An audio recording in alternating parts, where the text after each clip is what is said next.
Subscribe करा, like करा, यूट्यूबवर सर्च करा विद्यावार्ता। जागतिक महिला दिनाच्या मी सर्वांना मनपूर्वक शुभेच्छा देते। आज 8 मार्च आंतरराष्ट्रीय जागतिक दिन आणि या दिनानिमित्त या एवढ्या मोठ्या संस्थेमध्ये म्हणजे मी विचारलं की 1968 साली ही संस्था स्थापन झालेली आहे। ही संस्था स्थापन झाली तेव्हा मी 7-8 वर्षाची होते, म्हणजे इतकी जुनी ही संस्था आहे आणि आतापर्यंत ती छान चालू आहे। व्यवस्थित इथं विद्यार्थ्यांना शिक्षण दिलं जातं। अशा या वैजनाथ महाविद्यालयामध्ये पहिल्यांदाच येण्याचा योग मला या ठिकाणी आलेला आहे। या कार्यक्रमाचं आयोजन वैजनाथ महाविद्यालय, नवगड महाविद्यालय आणि कैलासवासी लक्ष्मीबाई देशमुख महाविद्यालय आणि इनोव्हेट क्लब या सर्वांच्या संयुक्त विद्यमाने आजचा हा अतिशय सुंदर कार्यक्रम या ठिकाणी संपन्न झालेला आहे। आणि चव्हाणताईंनी मला या ठिकाणी खूप आवर्जून बोलवलं, अतिशय प्रेमाने बोलवलं, त्याबद्दल मी सर्वप्रथम त्यांना धन्यवाद देते। आजच्या या कार्यक्रमाला उपस्थित असलेल्या मला वाटतं दोन्ही पाहुण्या आज नाही आहेत, चिडकेताई आणि नाईकवाडे, प्राचार्य आखाव सर, तसेच प्राचार्य डॉक्टर देशपांडे ताई, लक्ष्मीबाई देशमुख महाविद्यालय परळी आणि समोर उपस्थित महत्वाच्या व्यक्ती आहेत। समोर दोन माननीय सदाशिवराव मुंडेजी, उपाध्यक्ष जवाहर शिक्षण संस्था परळी आणि दुसरे सन्माननीय जे पाहुणे आहेत किंवा होस्ट आहेत तिथले ते भास्करराव चाटे, संचालक जवाहर शिक्षण संस्था परळी, अशा स्वतः दोघेही उपस्थित आहेत, त्यांना मी मनापासून धन्यवाद देते। तसेच इतर उपस्थित सर्व महाविद्यालयातील प्राध्यापक, कर्मचारी वृंद, विद्यार्थी, रसिक, पत्रकार बंधू आणि भगिनी, आज खरोखरच खूप आनंदाचा दिवस आहे महिलांसाठी, पण हा आनंदाचा दिवस कायमचाच आनंदाचा असला पाहिजे असं या ठिकाणी मला वाटतं। आणि या दिवसाची सुरुवात जर आपण पाहिली तर 8 मार्चला अमेरिकेतील कापड गिरण्यातील स्त्री कामगारांनी आजच्या दिवशी रस्त्यावर येऊन स्वतःच्या हक्कासाठी, मागण्यांसाठी आंदोलन केलं होतं आणि तेव्हापासून आजचा हा दिवस जो आहे तो जागतिक महिला दिन म्हणून सुरू झालेला आहे। पण आपण जर पाहिलं तर आपण भारतीय महिला त्या मानाने सुखी आहेत, कारण तिकडं मतदानाचा अधिकार सुद्धा महिलांना नव्हता, भांडून घ्यावा लागला। पण आपल्या देशामध्ये आपल्याला मतदानाचा अधिकार आपसुकच मिळालेला आहे आणि आपण पारदर्शक आहोत।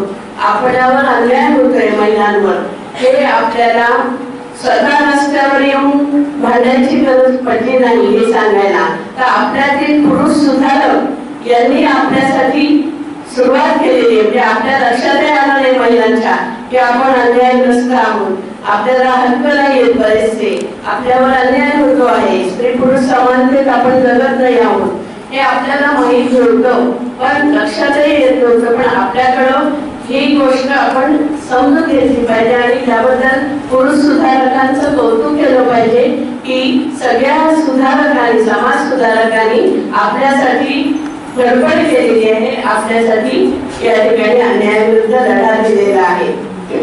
आज आपण पाहिलं तर त्या काळामध्ये मालमत्तेचा हक्क नव्हता, वारसा हक्क नव्हता, घटस्फोट घेता येत नव्हता, पोटगी नव्हती, विवाह पुनर्विवाहाचा अधिकार नव्हता, हुंडा विरुद्ध कायदा किंवा बलात्कार, अनैतिक व्यवहार, अत्याचार याविरुद्ध जो कायदा आहे तो या ठिकाणी नंतर राज्यघटनेद्वारे आपल्याला मिळालेला आहे। आणि त्यासाठी सुरुवात जी आहे ती महात्मा ज्योतिबा फुले आणि सावित्रीबाई फुले यांनी आपल्या महिलांसाठी केलेले, त्यांचं नाव घेतल्याशिवाय आपण पुढे जाऊ शकत नाही आणि त्यांनी आपल्यासाठी पोषक वातावरण निर्माण केलं. त्यानंतर अनेक समाज सुधारक राजाराम मोहन राय असतील, डॉक्टर बाबासाहेब आंबेडकर असतील, धोंडो केशव कर्वे असतील, शाहू महाराज असतील, लोकहितवादी महर्षी शिंदे आणि आगरकर, रानडे अशा अनेक नावं या ठिकाणी आपल्याला घ्यावी लागतील. महात्मा गांधींनी सुद्धा स्वातंत्र्य चळवळीमध्ये स्त्रियांना आपल्या बरोबर घेतलं होतं, हे आपल्याला लक्षात घ्यावं लागेल. म्हणजे तेव्हा स्त्रियांवर अन्याय तिथं होऊ दिला नाही, त्यांना आपल्यामध्ये सामावून घेतलेलं आहे. कारण महात्मा गांधीजींचं असं म्हणणं होतं की भारतातली स्त्रियांची शक्ती ही अर्धी शक्ती आहे आणि ही अर्धी शक्ती आपण घरात कोंडून ठेवल्यामुळं महिलांचं आणि पर्यायाने देशाचं सुद्धा नुकसान होत आहे. अशा प्रकारचे विचार महात्मा गांधींचे होते आणि म्हणून त्यांनी स्त्री शक्तीला सामावून घेतलं. अगदी आध्यात्मिक क्षेत्रात जरी आपण पाहिलं तरी मरगंबा असेल, मुक्ताबाई असेल, जनाबाई असेल, बहिणाबाई असेल, या सगळ्या संत महिलांना त्या काळात सुद्धा या ठिकाणी वारकरी संप्रदायामध्ये सामावून घेतलेलं होतं आणि बरोबरीनं वारीला जाण्याचा अधिकार जो आहे तो या संत कवयित्रींना होता. म्हणून आपण जर पाहिलं तर प्राचीन काळात सुद्धा महिलांना जे आहे ते असे अधिकार जे आहे ते आपोआप मिळालेले आहेत, दिलेले आहेत. अगदी जर आपण विचार केला तर असं कधी कधी म्हटलं जातं कि एका कवीनं म्हटले हिंदी कि सब लोग कहते हैं सीता और द्रौपदी के कारण हुई रामायण और महाभारत.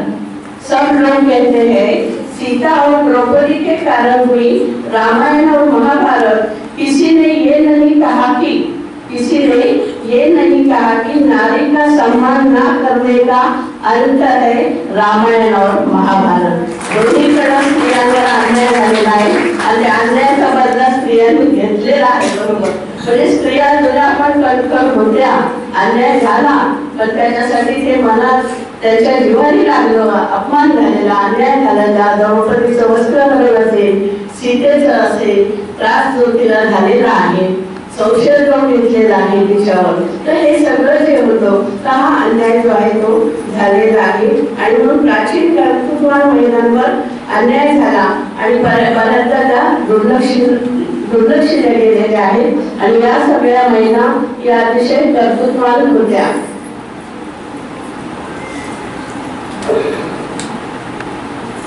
या प्राचीन महिलांवर कसा अन्याय झाला हे सांगणारी एक कविता, त्यामध्ये सर्व स्त्रियांची नावं येतील आणि कशा प्रकारे वेगवेगळ्या काळात त्यांच्यावर अन्याय झाला. त्यांनी मला सांगितले की थोड्या कविता सादर करा म्हणून.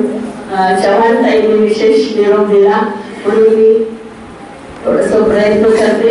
खूप वेळा आता आवाज चांगला राहिला नाही, रियाज नाही, पण भाव बघा आवाजापेक्षा. अंकिता सेन नावाच्या कवयित्रीची ही कविता आहे, मला खूप भावलेली आहे आणि सगळ्या स्त्रियांविषयीच तिने प्राचीन काळातल्या स्त्रियांचा यात उल्लेख केलाय. कुणावर कसा अन्याय आणि दुर्लक्ष झालं याबद्दल. मैं रही राधा कभी मीरा कभी सीता रही मैं रही राधा कभी मीरा कभी सीता रही मैं. उर्मिला भी रुक्मणी भी मैं अहिल्या भी रही हूँ. मैं रही राधा कभी मीरा कभी सीता रही मैं. युग रहा कोई कहानी भी रही हो, युग रहा कोई कहानी भी रही हो. मैं अधूरे प्यार से पूरी हुई हूँ. मैं नहीं राधा कभी मीरा कभी सीता रही मैं उपेक्षित रह गई हूँ लक्ष्मण के वनगमन में. उर्मिला आपण जाणतात तिच्याकडे दुर्लक्ष झाले लक्ष्मणाचं, भावाचं प्रेम करताना व्यक्त करताना. इंद्र के छल से बंधी मैं युग युग पाषाण तन में. अहिल्यावर जे शिल हिंगून पडली ती पाषाण. राज महलों का गहर में भी चुकी हूँ कृष्णाची रुक्मिणी द्वारकाधीशों ने तोड़ा है निठुरता से सरल मन पात्र सारे जीत चुकी हूँ पात्र सारे जीत चुकी हूँ इसलिए आसान था यह इन सभी की वेदना के सार से पूरी हुई हूँ मैं रही राधा कभी मीरा कभी सीता रही मैं सूर्य पुत्रों को स्वयं जलकर परीक्षा दे चुकी हूँ सीता ने स्वतःला लावून केलं वाल्मीकि आश्रमों को जन्म दीक्षा दे चुकी हूँ स्वर्ण लंका की विजय जिनकी कहानी कह गई है हानि से प्रेम की पुस्तक अजानी रह गई है पालती हूँ कुशों को आचरण के आंचलों में पर अवध की विकल तले उधार से पूरी हुई हूँ मैं रही राधा कभी मीरा कभी सीता रही मैं मोम से मन को बनाया है स्वयं चट्टान मैंने छीन कर यमदूत से वापस लिया है प्राण मेरे सावित्रीनं सत्यवानाकडून नवऱ्याचे प्राण परत आणले प्रेम से अपने ध्रुवों पर स्वयं पट्टी भर चुकी हूँ कुंती नवऱ्याच्या प्रेमासाठी स्वतः डोळ्यावर पट्टी धरते रक्त से ये केश धोने की प्रतिज्ञा कर चुकी हूँ द्रौपदीनं पण केला कौरवांचा नाश झाल्याशिवाय मी केस बांधणार नाही हस्तिनापुर की सभा में मौन बैठे हर विदुर की भीष्म की और कौरवों की हार से पूरी हुई हूँ मैं रही राधा कभी मीरा कभी सीता रही मैं उर्मिला भी रुक्मिणी भी मैं अहिल्या भी रही हूँ अशा प्रकारच्या प्राचीन काळातील कर्तृत्वान स्त्रिया आपल्याकडे होत्या असं नाहीये की स्त्रिया या पहिल्यापासून अबलाच होत्या त्या सबला होत्या पण त्यांना संधी मिळाली नाही त्या काही रूढी परंपरा असतील मनोवाद असेल किंवा अनेक ज्या प्राचीन परंपरा असतील त्याच्यामुळे आपल्याला आपल्यावर थोडासा महिलांवर अन्याय झालेला आहे पण आंबेडकरांनी स्त्रियांना अन्यायाविरुद्ध लढण्यासाठी कायदा दिला महात्मा फुलेंनी हातात सावित्रीबाई फुलेंनी हातात आपल्याला पाठी दिली आंबेडकरांनी कायद्याचं हत्यार दिलं आणि हे सगळं दिल्यामुळे आपल्यातली सबलता ही अधिक प्रबळ होत गेली असं मला वाटतं आज रूढीच्या जोखडातून रूढी परंपरेतून स्त्रिया हळूहळू मुक्त होत आहेत जेव्हा स्त्रियांना कर्तृत्व दाखवण्याची संधी वेगवेगळ्या कालखंडात मिळाली तेव्हा स्त्रियांनी ती दाखवून दिली आहे उदाहरणार्थ छान बीबी असतील झाशीची राणी यांना संधी मिळाली राज्यकारभार करायची आणि त्यांनी तो उत्तम करून दाखवला अहिल्याबाई होळकर असतील जिजाऊ यांचं पण उदाहरण आपण प्राचीन काळात घेऊ शकतो अशा अनेक कर्तृत्ववान महिला आहेत की त्यांनी या ठिकाणी आपलं कर्तृत्व आणि आपली हुशारी सिद्ध केलेली आहे अगदी पूर्वी जर आपण पाहिलं तर वेद आणि उपनिषदामध्ये वेद काळामध्ये गर्गमुनींच्या कन्या होत्या गार्गी आणि मैत्री या त्या काळात वेद पठणामध्ये भाग घ्यायच्या आणि वादविवादात सुद्धा भाग घ्यायच्या अशा प्रकारच्या म्हणजे स्त्रिया यांचे दाखले आपल्याला इतिहासामध्ये बघायला मिळतात आज सर्व क्षेत्रात स्त्रियांची नेत्रदीपक अशी कामगिरी आहे आज जर क्रीडा विभागात पाहिलं तर मेरी कॉम सारखी बॉक्सिंग मध्ये ऑलिम्पिक मध्ये भाग घेणारी अशी सामान्य घरातील मुलगी स्वकष्टातून बॉक्सिंग शिकते घरून विरोध असताना आई वडिलांचाही शिकते आणि इतकं चांगली ती हुशार दिसते की ती ऑलिम्पिक मध्ये भाग घेते नंतर तिला लग्न होतं स्त्रियांच्या आयुष्यात अनेक अडथळे येत असतात तसं तिच्या आयुष्यात अडथळा येतो पण लग्नानंतर तिला जुळत होतात मुलं मोठे झालं पुन्हा ती प्रॅक्टिस करते आणि पुन्हा ती वर पोहोचते ही जिद्द आणि शिकायची जी आहे त्याच्यामध्ये महिला कमी नाही सानिया मिर्झा महत्वाचं उदाहरण जागतिक पातळीवर जे प्रतिनिधित्व महिलांचं केलं त्या बाबतीत देता येईल. पी.टी. उषा आहे. कला क्षेत्रामध्ये पण बरेच नाव आहेत, सगळे नाव आता मी घेत बसत नाही, पण लता मंगेशकर, आशा भोसले सारख्या जागतिक पातळीवर नाव कमवणाऱ्या महिला. सामाजिक क्षेत्रात सिंधुताई सपकाळ आहेत, मदर तेरेसा आहेत.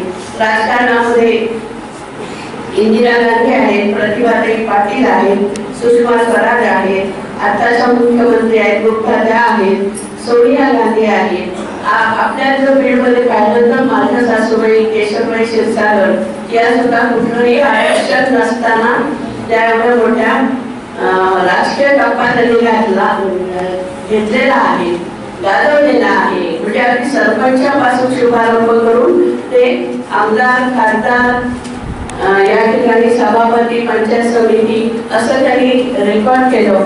आणि त्यांच्या काळात त्यांनी एक ठरवलं होतं की एक ग्रामपंचायत पूर्ण महिलांची करायची आणि ते लोक तयार नसायचे. तो काळ जुना होता, बायकांना आता तरी आरक्षण नाहीला तरी थोडं काही ठिकाणी संधी मिळते, पण त्या काळात मिळत नव्हती. पण त्यांनी ते राजकीय सरकारमध्ये एका ग्रामपंचायतीमध्ये सगळ्या पुरुषांना समजवलं की आपल्याला महिलांचीच ग्रामपंचायत करायची आणि सगळ्यांना समजून सगळ्या महिलाच उभा केल्या आणि त्यांच्यातली सरपंचही महिला केली. म्हणजे अशा प्रकारचे अनेक उपक्रम त्यांनी केले. महिला कारखानदार म्हणून त्यांनी पहिलं नाव बीड जिल्ह्यामध्ये केलं होतं.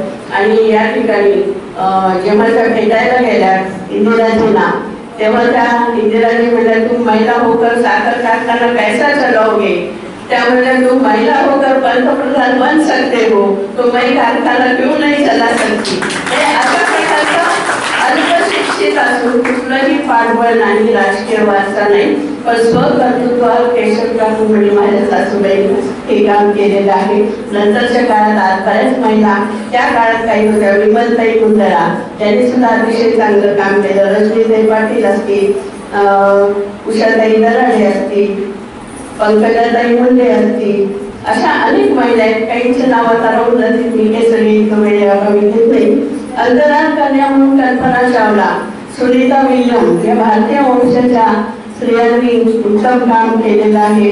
साहित्य क्षेत्रात प्राचीन काळापासून आपण पाहिलं तर महलंबा महानुभाव संप्रदायाच्या मुक्ताबाई, जनाबाई, बहिणाबाई अशा अनेक असंख्य कवयित्री आहेत.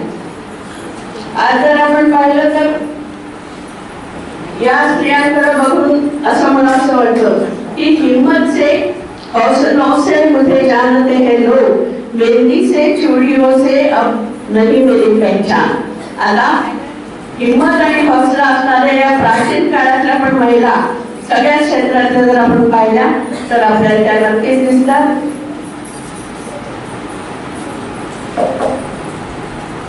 आधी जर आपण पाहिलं तर शेतकऱ्यांच्या आत्महत्या सगळीकडे होताना बरेच वर्षापासून आपल्याला दिसतात, पण शेतकऱ्याची बायको कधी आत्महत्या करताना दिसते का, तर ती दिसत नाही. मग तुम्ही महिलांना कमकुवत म्हणता, अबला म्हणता, वीक माइंडेड म्हणता, मग ती का आत्महत्या करून नाही, हे पण विचार केला पाहिजे. कारण स्त्री ही आहे त्या परिस्थितीत खंबीरपणे जगते, संघर्ष करते, सहनशीलता तिच्यामध्ये मला वाटतं पुरुषांपेक्षा जास्त असते, त्यागशीलता पण जास्त असते आणि एक जन्मदाती म्हणून मुलांचं प्रेम तिला जास्त असतं. आणि म्हणून नवरा जरी आत्महत्या करून गेलेला असला तरी या लहान मुलांचं कसं व्हायचं, त्यांना सांभाळणं, त्यांना वाढवणं, यासाठी कंबर खोचून ते आहे ते काम करते, भांडे घासेल, धुणं धुईल, मजुरी करेल, पण या ठिकाणी ती मुलांना वाढवते. हे सुद्धा आपल्याला हे संकटात खचून जात नाही. आणि म्हणून या अशा महिलांच्या मनोबलाला मी मनपूर्वक सॅल्यूट करते. महात्मा गांधींनी एकदा म्हणलं होतं की एका वेळेस 100 किलोचे पोते महिला उचलू शकणार नाही, तिच्या शक्तीत ती कमी पडेल, पण थोडे थोडे करून जर ते तिला दिले तर सगळे पोते ती देण्याची क्षमता तिच्या जिद्द आणि इच्छाशक्तीची काही आहे, जरी शक्ती नसली तरी. म्हणजे अशा प्रकारे ती काम करू शकते. आज जर आपण पाहिलं की महिलांचं जर पाहिलं तर महिलांमध्ये पूर्वीपासूनच गुण होते, पण त्यांची बुद्धी झाकाळून टाकली होती. चूल आणि मूल हे तू केलं पाहिजे, अशा प्रकारचे संस्कार महिलांवर होते. आणि अन्यायाच्या बाबतीत स्त्रियांचं शारीरिक शोषण, लैंगिक शोषण, बलात्कार, मारहाण, मानसिक शोषण, अंधश्रद्धेचा असणारा महिलांवरचा पगडा हे आपल्याला अजूनही दिसत आहे आजूबाजूला समाजात. आज आपण 21व्या शतकाला आहोत, शिक्षण आहे, सगळं आहे, पण तरी सुद्धा स्त्रियांवरचे अत्याचार कमी झालेले नाही. पेपर उघडला की कुठेतरी बलात्कार होतोय, कुठेतरी अन्याय होतो, कुणी खून करतो महिलांचं, असं चित्र आपल्याला सारखं दिसत आहे. आणि म्हणून अंधश्रद्धा आणि रूढ परंपरेचा पगडा स्त्रियांचा आपल्याला दूर करावा लागेल. शिक्षणाचा अभाव हे याचं मोठं कारण आहे. आणि याबरोबरच कायद्याचं ज्ञान स्त्रियांना नाही आणि सामूहिक निर्णयामध्ये स्त्रीला सामावून घेतलं जात नाही. घरात काही मोठा निर्णय असला तर बायकांना कोणी बोलवत नाही, पुरुषांमध्ये निर्णय घेतला जातो. तिला बोलून तिला पण माहिती झाली पाहिजे. अचानक एखादीचा नवरा गेला, तिला काही ज्ञान नसतं, बँकेचं कळत नाही, काय माहित नसतं, कुठं नवऱ्याने पैसे ठेवले ते पण माहित नसतं, ते पैसे तसेच जातात कधी कधी. म्हणून या ठिकाणी घरातल्या स्त्रीला सगळी माहिती दिली पाहिजे, पुरुषांनी हुशार केलं पाहिजे. आजकाल माणसावर कधी कशी मिळेल त्याचा भरोसा नाही. म्हणजे स्त्री भ्रूण हत्येबद्दल सरांनी सांगितलं तर मी त्यात कोणाला जात नाही, पण असे अनेक प्रश्न आहेत, हुंडाबळी आहे. पुन्हा आज पूर्वी तरी 60च्या नंतर म्हणायची तरुण मुलीने घराबाहेर जाऊ नका, वडील म्हणायचे मुलींना 60च्या नंतर तरुण मुलीने घराबाहेर जाऊ नये, वाईट दिवस असतात, वाईट लोक असतात. पण आता लहान मुलगी सुद्धा शाळेत गेलेली नीट येते का नाही ही आई बापांना चिंता आहे. पण इतकी विकृती समाजात वाढलेली की छोट्या मुलींवर बलात्कार व्हायले, म्हाताऱ्या 60-60 वर्षाच्या बायकांवर बलात्कार व्हायले. म्हणजे इतकं वातावरण खराब झालेलं आहे. आणि म्हणून फार चिंता स्त्रियांच्या बाबतीत शिक्षण घेऊन सुद्धा आज आहे. आज स्त्रिया घरात पण सुरक्षित नाही. नात्यातली मंडळी काहीतरी करतात, कुणी काही करतं, काका असेल, मामा असेल, म्हणजे असे प्रकरण बाहेर आहे. म्हणजे नाता नीतिमत्ता काही राहिली नाही. म्हणून आपल्या मुलींना आपण डोळ्यात ते घालून सांभाळलं पाहिजे असं मला वाटतं. आणि त्यासाठी महिलांकडे लक्ष दिलं पाहिजे. आज शारीरिक मानसिक शोषण हे स्त्रियांचं आजही होत आहे. आणि पवित्रतेचे निकष महिलांनाच का लावायचे? आपण महिलांचीच पवित्रता बघतो. कुठं काही झालं की मग तिच्यावर बलात्कार झाला, तिच्याकडे वेगळ्या नजरेने बघितलं जातं. जसं पुरुषाच्या बाबतीत काही झालं तरी कोणी त्याला नावं ठेवत नाही. तर हा भेदभाव आता मिटायला पाहिजे असं मला वाटतं. त्याचबरोबर पतीला, प्रत्येक पतीला पत्नी ही सर्व गुण संपन्नच पाहिजे आणि चांगलीच हवी असते, स्वतः कसंही असलं तरी. याबद्दल 4 वेळी मी फक्त ऐकवते. आमच्याच बीड जिल्ह्याची कवयित्री आहे संगीता सपकाळकर, शिक्षिका आहेत. त्यांनी एक कविता केली, राम मी असो की नसो मात्र सीता तू हवीस.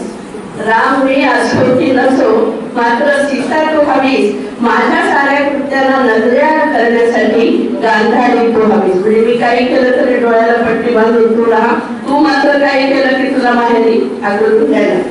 मुलांसाठी मी चुको की न चुको मात्र तू कुठेही चुकायला नकोस. मुलांसाठी, घरासाठी, संसार कस्तुरी तू हवीस. आणि राम मी असो की नसो मात्र सीता तू हवीस. अशा प्रकारे म्हणजे स्त्रीकडूनच सगळ्या अपेक्षा आहेत आणि या अपेक्षांचं ओझं स्त्रीवरचं वाढत चाललेलं आहे. आज जेव्हा पुरुष बाहेर काम करतात तेव्हा स्त्रिया सगळं आयतं हातात देत होत्या आणि सगळं घरात आरामशीर मिळत होतं. पण जेव्हा एखादी स्त्री बाहेर काम करते तेव्हा तिला घरचंही करावं लागतं आणि बाहेरचंही करावं लागतं आणि मुलांचंही करावं लागतं. आई म्हणून ती हे जबाबदारी तोडू शकत नाही, ती स्वतःहून करते कारण तिला काळजी असते सारखी पिलांची. म्हणजे दुहेरी ताण स्त्रियांना होऊ लागलेला आहे. कधी कधी आपण घरी काम करणाऱ्या महिलांना तुच्छ लेखतो, ही काय घरातच असते असं आपण म्हणतो. सॉरी, थोडा मला घसा खराब. स्वप्नील चौधरी नावाच्या कवीनं एक साधीशी कविता लिहिलेली आहे आणि त्यामध्ये त्यांनी म्हटलेलं आहे की माझी आई घरीच असते. कोणी विचारलं ना मुलांना की आई काय करते, आई घरीच असते असं तो म्हणतो. म्हणजे हाऊसवाईफ ही केवळ हाऊसवाईफ नसते, तर ती हाऊस मेकर असते, कारण ती घरातली खूप कामं सांभाळते. पण ती सुद्धा तेवढीच महत्वाची की बाहेर काम करते, तिलाही तेवढाच रिस्पेक्ट दिला पाहिजे. आपण बाहेर काम करणाऱ्या स्त्रियांना पैसे देतो, पण घरात राबणाऱ्या स्त्रीला आपण काहीच देत नाही, गोड शब्द सुद्धा बोलत नाही. म्हणजे बाकी तर मोबदला तर तिला कामाचा मिळतच नाही, पण गोड तरी तिला बोललं पाहिजे. अरे तुझे वडील काय करतात? एक तरुण कवी आहे का, लेखिस्ट आहे आणि तरुण मुलगा आहे. त्यांनी ग्रामीण भागातला आहे, विशेष म्हणजे त्यांनी केलेली ही कविता आहे. अरे तुझे वडील काय करतात? वडील शिक्षक आहे आणि आई घरातच असते. सगळ्यांची साखर जाऊन ती बंब पेटवते, विनवण्या करून प्रत्येकाला उठवते, मग एकेकाचा चहा चालतो, तिचं तोंड नाही हात बोलतो. आयते मग ती कपडे देते प्रत्येकाच्या हातात, नाश्ता येतो तो प्रत्येकाच्या ताटात. पिण्याचे पाणी नळ येतात भरते मान, एकटी करते काम आदेश देणारे सर्वजण. या मग पप्पाच्या टिफिनची वेळ होते, ती टिफिन भरते, आता झोपून थोड्या वेळ म्हणते आणि लगेच तिला एखादं काम पुन्हा आठवतो आणि पुन्हा ती कामाला लागते. जसं काही विश्रांती म्हणजे हिच्या लेखी असतो, पुन्हा काहीच काम नसतं, तर मग ती निसते, फरशी पुसते, बाथरूम घासते. अहो आई काहीच करत नाही, ती घरीच असते. दुपारचा चहा, मग आठवतं गरम, तिच्या आयुष्यात फक्त काम म्हणजे काम. जरी आलं कोणतं वळ, रात्रीचे जेवण, पोरांचा अभ्यास, भांडे घासून अंथरून पांघरून, आज काहीच काम झालं नाही असं आई परत म्हणते. म्हणून एवढं काम करून ती म्हणते मी काहीच केलं नाही. पण थकलीच का आई असं म्हणायला आमच्याकडे वेळ नसतो, इतकं आम्ही तिला रोगी धरत असतो. कधी विचारून बघा, आई थकलीस? नाही रे बाबा, म्हणून ती गोड हसते. अहो आई ती खूप काही करते आणि घरातच असते. म्हणजे अशा प्रकारे आईचं महत्व जे आहे ते या ठिकाणी आपण जाणून घेतलं पाहिजे असं मला या ठिकाणी वाटतं. पण आपण आईला फारसं जाणून घेत नाही, हे फार वाईट गोष्ट आहे असं नक्कीच म्हणावं असं वाटतं. महिलांनी सुद्धा व्यक्त झालं पाहिजे. महिला बोलत नाही, मनात गोष्टी ठेवतात. एकाने म्हटले की तुम बोलोगी मुंह खोलोगी तो जमाना बोलेगा. सहनशीलता महिलांनी अतिरेक सहनशीलतेचा करायला सोडलं पाहिजे. आज आपण पाहतो की महिलांनाही वाटतं लग्नाआधी महिलांची खूप स्वप्न असतात. कुणाला खेळाडू व्हायचं असतं, कुणाला गायिका व्हायचं असतं, कुणाला अजून डॉक्टर व्हायचं असतं. पण लग्न ठरतं आणि मग सगळं संपतं आणि मग नंतर पुन्हा एखादं रोपटं दुसरीकडं रुजवावं, तसं त्या छोट्याशा रोपट्याला सासरी रुजवावं लागतं. आणि मग नंतर या ठिकाणी तिथं पतीची परवानगी काढा, सासूची काढा, सगळ्यांची काढा आणि जर मिळाली तरच पुढचं शिक्षण तिचं चालू होतं. अशा प्रकारे नंतर मुलं होतात. मुलं झाली की मुलांची लावी आहे, शाळा आहे, अभ्यास आहे, असं करत करत तिचं स्वप्न तसंच राहून जातं. ललिता गांधीसारख्या कवयित्री म्हणतात, बघत आले आजवर खिडकीतूनच आभाळ, झेप घेते म्हणेस तोड होत आली संध्याकाळ. आकाशातून ती बघते बाहेर, मलाही बाहेर जायचे, मला पण हे 4 उंबरठे हा उंबरठा ओलांडून माझे स्वप्न पूर्ण करायचे. टीव्हीवर एखादी महिला चांगलं काम करताना दिसते, मलाही असं व्हायचं होतं, पण नाही जमलं. लग्नानंतर मी प्रपंचाच्या राहण्यात अडकले असं ती सारखं म्हणत असते. पण तिला संधी मिळत नाही आणि आज करू उद्या करू, मुलं मोठी झाल्यावर करू, मग मुलांची लग्न होतात, मग सुना येतात, मग सुना पुन्हा मुलांना सासूकडे देतात, तुम्ही सांभाळा मी कामाला जाते. म्हणजे अशा प्रकारे त्या बाईची सुटका प्रपंचाच्या राहत गाडग्यातून होतच नाही. म्हणून खिडकीतून बघत राहते ती आभाळ, पण झेप घेते म्हणेस तोड होत आली संध्याकाळ. जीवनाची संध्याकाळ येते पण तिची स्वप्न तशीच राहून जातात. हे फार महत्वाचं आहे. म्हणून स्त्रियांनी स्वतःचं स्वातंत्र्य स्वतः मिळवलं पाहिजे. तू इन्कलाब आने का इंतजार मत कर, हो सके तो खुद इन्कलाब पैदा कर. स्वातंत्र्य तुम्हाला कोणी ऐकलं आणून देणार नाही की तू कर बाई, हे कर ते कर. तुम्ही मागून घेतलं तरच ते तुम्हाला मिळेल. यासाठी धीट व्हायला पण शिकलं पाहिजे. कारण महिला नुसत्या चूल मूल करत राहिल्या आणि घोसला बनाने में हम इतना मशगूल हो गए की उडने को बंद थे ये भी भूल गए. आपल्या व्यक्तिमत्वात काही गुण आहे ते आपल्यालाच कळत नसतो. जेव्हा कळतं तेव्हा खूप उशीर झालेला असतो. आणि म्हणून या ठिकाणी आपण न्यूनगंड मनात ठेवू नका. पुष्कळदा तुम्हाला वाटतं की आम्ही सगळ्या वर बसलो आम्ही खूप हुशार आहे. तुमच्यातही ते गुण आहे. तुमच्या परमेश्वराने सगळ्यांना एक ना एक गुण दिलेला आहे. कोणी स्वतःला कमी समजू द्या. न्यूनगंड मनात ठेवू नका की माझ्यात हे नाही यांच्यात हे. तुम्ही करा. तुमच्यात काहीतरी देवाने दिले. अंतराला डोकावून बघा तुम्हाला काय देवाने दिले चांगलं आणि ते तुम्ही डेव्हलप करा. तुमच्या आवडी निवडी डेव्हलप करा. प्रपंच बघून सुद्धा आपल्याला काम करता येतं. आपलं कुटुंब सांभाळून आपण चांगलं काम करू शकतो. घरच्यांची परवानगी घेऊन आणि तुम्ही जर उत्तम काम केलं तर घरचे तुम्हाला परवानगी देतील चांगलं काम केलं तर. आणि म्हणून या ठिकाणी असं म्हटलंय एकाने की हर एक में कुछ न कुछ हुनर होता है. हर एक में कुछ न कुछ हुनर होता है. किसी का छिपता है किसी का छुपता है. कुणाचं लपूनच राहतं आणि कुणाचं ते बाहेर पडतं. म्हणून या ठिकाणी स्त्रियांनी मनात न्यूनगंड ठेवू नका हे मला या ठिकाणी सांगावं असं वाटतं. कला संस्कृती स्त्रीनं जपलेली आहे. भाषेचा शोध सुद्धा स्त्रीनंच लावलेला आहे. याची दखल कुठे घेतली गेली नाही इतिहासात. पण संस्कृती स्त्री जपते. संस्कृती ही स्त्रीमुळेच घरात आहे. घरातले सण आले कोण राबतं? महिला का पुरुष? महिलाच राबतात. आणि पुन्हा इतका छान स्वयंपाक करून कधी कधी नवरे म्हणतात की अरे चांगलंच झालं म्हणजे तिची दिवसभरची मेहनत गेली वाया. अशा प्रकारे म्हणजे कामाचं शीन पण तसंच राहतो मग असं म्हटलं. तर अशा प्रकारे म्हणजे सण असो वार असो देवधर्म असो सगळे काम हे संस्कार करण्याचं काम असो मुलांवर आपल्या मुलींवर हे सगळं स्त्रीच करत असते. म्हणून भाषेचा शोध स्त्रीनं लावला. कला संस्कृती स्त्रीनं जपली. शेतीचा शोध सुद्धा स्त्रीनंच लावलाय. हे तुम्हाला किती जणांना माहिती मला माहित नाही पण शेतीचा शोध स्त्रियांनी लावलेला आहे. पण पुरुष मात्र एखादा गुलाब स्त्रीला देतात आणि खुश करतात. एका गुलाबावर स्त्रीला खुश करतात पण खरं शेतीचा शोध तिने लावलेला आहे. म्हणून एका शायरने म्हटले की नारी मोहताज नहीं किसी गुलाब की. नारी मोहताज नहीं किसी गुलाब की वो तो खुद बागवान है इस कायनात की. तिला फुल देऊन खुश करू नका. हे सृष्टी निर्मितीचं काम हे शेती निर्मितीचं काम हे सगळं अन्नधान्य पिकवण्याचं काम स्त्रीमुळे झालेलं आहे. आणि अशा प्रकारे स्त्रियांचं महत्व काय काय आहे हे आपल्याला कळलं पाहिजे. हे फार महत्वाचं आहे. आणि म्हणून मुलींनी सुद्धा आजच्या तरुण मुलींनी ट्युशनला जाताना भावाला कॉलेजात जाताना वडिलांनी हे बंद केलं पाहिजे. आत्मविश्वासपूर्वक जगलं पाहिजे. मला माहिती आहे की स्त्री ही पुरुषांच्या बाबतीत शारीरिकदृष्ट्या कमजोरच आहे. म्हणून स्त्रिया घाबरतात मुली घाबरतात. हे जे बलात्कार अन्याय अत्याचार का होतात? स्त्री किती शिकलेली असली डॉक्टर इंजिनियर असली तरी होतात. याचं कारण काय? शारीरिक दृष्ट्या ती दुबळी.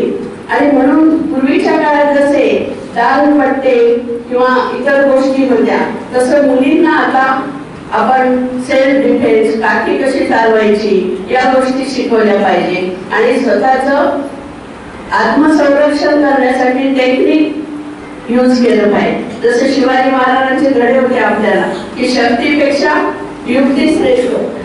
शिवाजी महाराज जरी शक्तीने बलाढ्य यांच्या पुढे थोडे कमी पडत असले तरी युक्तीने त्यांनी सगळ्यांचा वध केलेला आहे. जसं महिलांनी सुद्धा युक्तिवाद शिकला पाहिजे आणि युक्तीने आपलं संरक्षण शारीरिक दृष्ट्या सुद्धा केलं पाहिजे.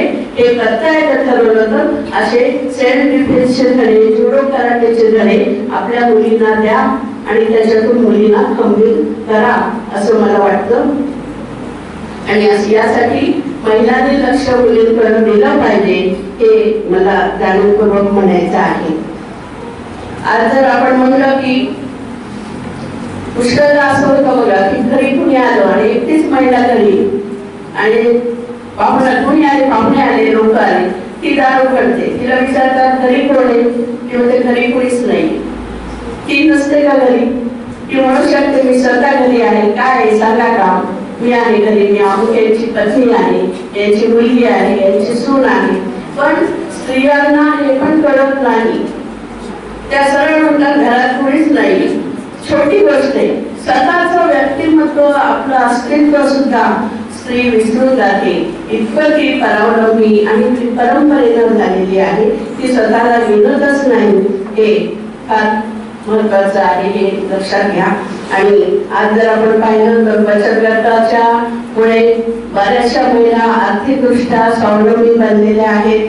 आणि राजकारणातील महिलांना स्वराज्य म्हणजे यामध्ये राज्यामध्ये जे आहे ते आरक्षण मिळत आहे स्थानिक स्वराज्य संस्थेमध्ये.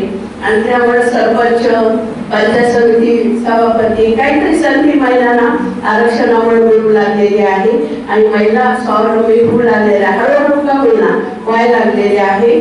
पण या ठिकाणी अजूनही आपल्याला संसदेत 50% आरक्षण मिळालेलं नाही. अजूनही तिथं आपण मागच आहोत. खूप आंदोलनं केली, सगळ्यांनी मागणी केली, पण ते आपल्याला मिळालेलं नाही. मतदान जेव्हा असतं, एखादं इलेक्शन असतं, तेव्हा स्त्रियांच्या रांगा लावल्या जातात. मतदान बोलवलं जातं, मतदान करा, मतदान करा. आणि जेव्हा तिकीट द्यायची वेळ होती तेव्हा मात्र महिलांना दुर्लक्षित केलं जातं. अशा प्रकारे कुठेतरी महिलांवरचे ज्या ज्या क्षेत्रात कमतरता आहे त्या दूर करण्यासाठी महिलांनी प्रयत्न केले पाहिजे. आज आपण पाहतो की आज सरपंच म्हणून महिला, अनुसूचित जातीच्या, बौद्ध समाजाच्या यांना पण आता समाजात मान मिळायला लागला या स्थानिक स्वराज्य संस्थेच्या आरक्षणामुळे. ही अतिशय चांगली गोष्ट आहे असं मला वाटतं. आणि जर स्त्रियांना खऱ्या अर्थाने सक्षम करायचं असेल सर्व प्रकारच्या स्त्रियांना, तर तिला माणूस म्हणून जगण्याचा हक्क दिला पाहिजे. तिला माणूस म्हणून बघितलं पाहिजे. एक तर देवी म्हणायचं, नाही तर दासी म्हणून पायाशी ठेवायचं, अशी टोकाची भूमिका नको. तर समाजाने स्त्री पुरुष समानतेचा अधिकार महिलेला दिला पाहिजे. आणि तरुण पिढीचं मनपरिवर्तन घडवणं आवश्यक आहे. बालपणापासून संस्कार झाले पाहिजे आई वडिलांकडून की तू आणि मुलगा आणि मुलगी समान आहे. तर लहानपणीचे संस्कार का महत्वाचे. मोठेपणी मुलाला म्हणतो बहिणीला दे हिस्सा अर्धा इस्टेटीचा, तो म्हणेल मी नाही जाणार. आणि ते जर लहानपणापासून शिकवलं की मुलगा मुलगी सेम आहे, दोघं एकाच आई बाबाच्या पोटचे, ती पण माझीच आहे तू पण माझ आहे.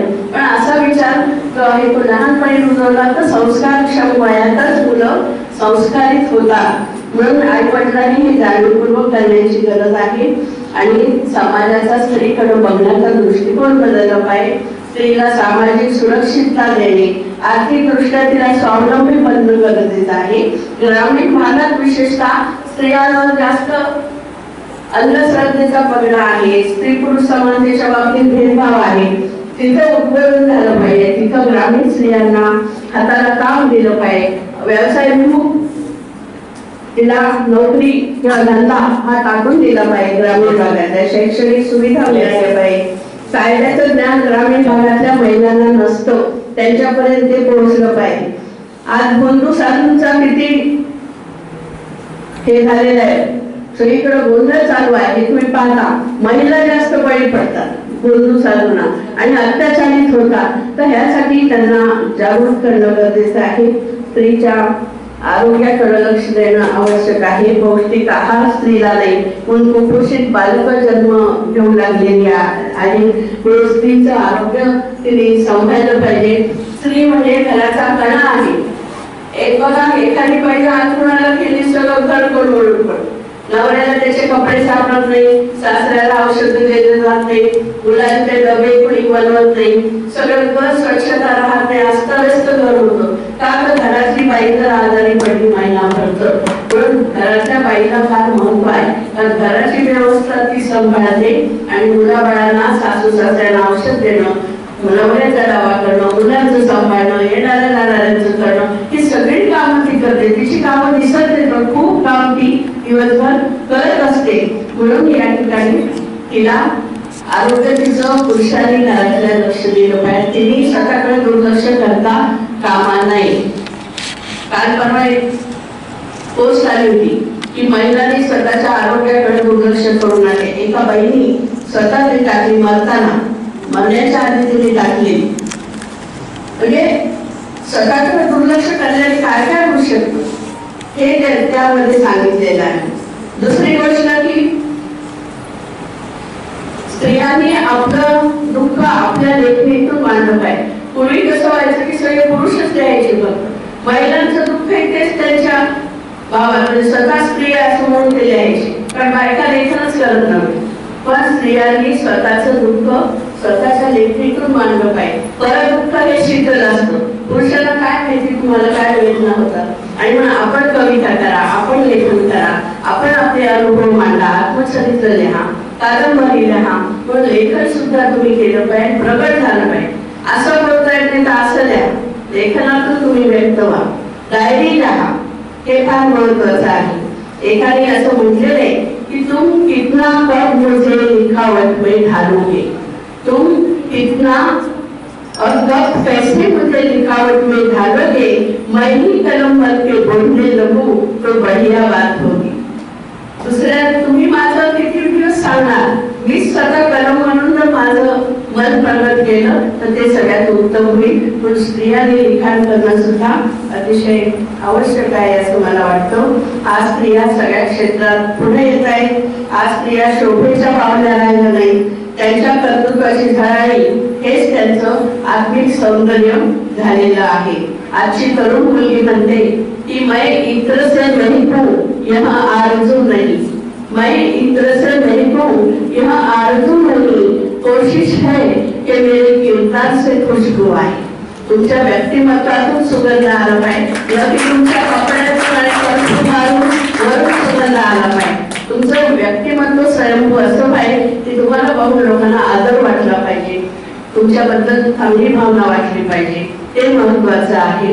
आणि म्हणून या ठिकाणी आपल्याला कर्तृत्ववान बनवा. आणि तशाच मुली झालेल्या आहेत. आजकाल मुली बाकी गोष्टी बघत नाही, आपलं कर्तृत्व आणि जशी त्याचा सुगंध सगळीकडे कसा पसरेल यासाठी प्रयत्नशील असतात. एका शायराने म्हटले की मैं अपने फल की बुलंदी से काम ले लूंगी, मैं अपने फल की बुलंदी से काम ले लूंगी, मुझे कोई मुकाम न दो, मुकाम न दो, मैं खुद मुकाम ले लूंगी.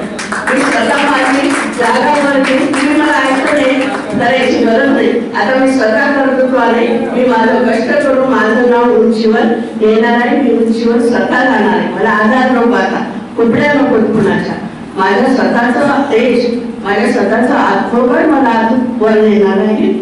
आणि आज जर आपण पाहिलं तर आज या सुनीता विल्यम अशा किती खंबीर मनाने त्यांना अबलापणी मिळेल का, किती माहिती झाली वर आहे, पण ती अजून खंबीर अशी म्हणत नाही, रडत नाही, पडत नाही. म्हणजे अशा खंबीर महिला आता व्हायला लागलेल्या आहेत. आणि अशा महिलांकडे बघून असं म्हणावं वाटतं की नादान समझना मुझको, नादान समझना मुझको, कुछ ऐसा हुनर रखती हूँ, नादान समझना मुझको, कुछ ऐसा हुनर रखती हूँ, अभी चांद पर पहुंची हूँ, सूरज पे नजर रखती हूँ, अभी चांद पर पहुंची हूँ, सूरज पे नजर रखती हूँ. आजची स्त्री ही जरी शहरातील, महानगरातील, बाहेर देशात जाऊन शिकणारी भारतीय स्त्री जी आहे ती संशोधन क्षेत्रात काम करते, सगळं करते, पण ती शहरातली आहे. ग्रामीण स्त्री अजूनही माग आहे. पण पूर्ण स्त्री स्वतंत्र झाली असं आपल्याला विधान करता येणार नाही. संक्रमणावस्थेत स्त्री आहे आज, आणि अजूनही काही अबला आहेत, अजूनही अत्याचार होत आहेत. म्हणून या ठिकाणी प्रगतीचा सूर्य शहराकडे उगवला आहे, पण त्याची प्रकाश किरण ही ग्रामीण भागात अजून पोहोचलेली नाही पाहिजे तशी.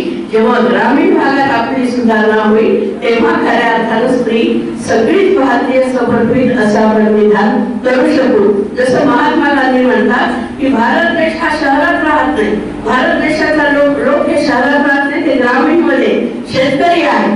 जोपर्यंत शेतकरी चांगला होत नाही तोपर्यंत भारत देश संपन्न होईल आहे असं आपण समृद्ध आहे असं म्हणणार नाही. तसं ग्रामीण भागातली महिला जोपर्यंत अत्याचारापासून दूर होईल तेव्हा खऱ्या अर्थाने सगळ्या भारतीय नारी या सबल झाल्या असं म्हणता येईल. तोपर्यंत आपल्याला प्रयत्न करायचे आहेत आणि वाट बघायची आहे. आणि आपण शहरातल्या महिला जसं प्रगती करतो तसं त्या महिलांना सुद्धा आपल्यामध्ये सामावून घ्यायचं आहे आणि त्यांनाही पुढे आणायचं आहे. एवढंच या ठिकाणी बोलते. मला माहिती थोडं माझं भाषण लांबलेलं आहे, पण या ठिकाणी त्यांनी सांगितले की तुम्ही बोला तुम्हाला भरपूर वेळ आहे, आम्ही कमी बोलणार म्हणून या ठिकाणी वेळ घेतला. आज खूप छान वाटलं या पहिल्यांदाच या संस्थेच्या महाविद्यालयात आले आणि तुमच्याशी संवाद साधला, त्यांनी मला बोलवलं, माझा सत्कार केला, त्याबद्दल खूप खूप धन्यवाद. अतिशय चांगलं आहे महाविद्यालय आहे, संस्था चांगली आहे, परिसर चांगला आहे, बिल्डिंग चांगली आहे आणि या ठिकाणी चित्र प्रदर्शनही सुंदर झालं. गोंधळाचं नृत्य मुलींनी इंग्रजी क्लबच्या आमच्या हलके मॅडम या आमचे म्हणजे बरोबर घरच्या असल्यासारखेच आहेत. त्यांचे मिस्टर हे आमच्या घरातच असायचे कायम राजकारणात आणि त्यांच्याकडे मी बऱ्याचदा आलेली गेलेली आहे आणि त्यांनी छान हे अध्यक्ष म्हणून काम त्यांचं चालू आहे, त्यांचंही कौतुक करते आणि डान्सही खूप छान झाले मुलांचे, त्यांचंही कौतुक करते. सर्वांना धन्यवाद देऊन माझं मनोगत संपवते. धन्यवाद. Thanks a lot, madam, for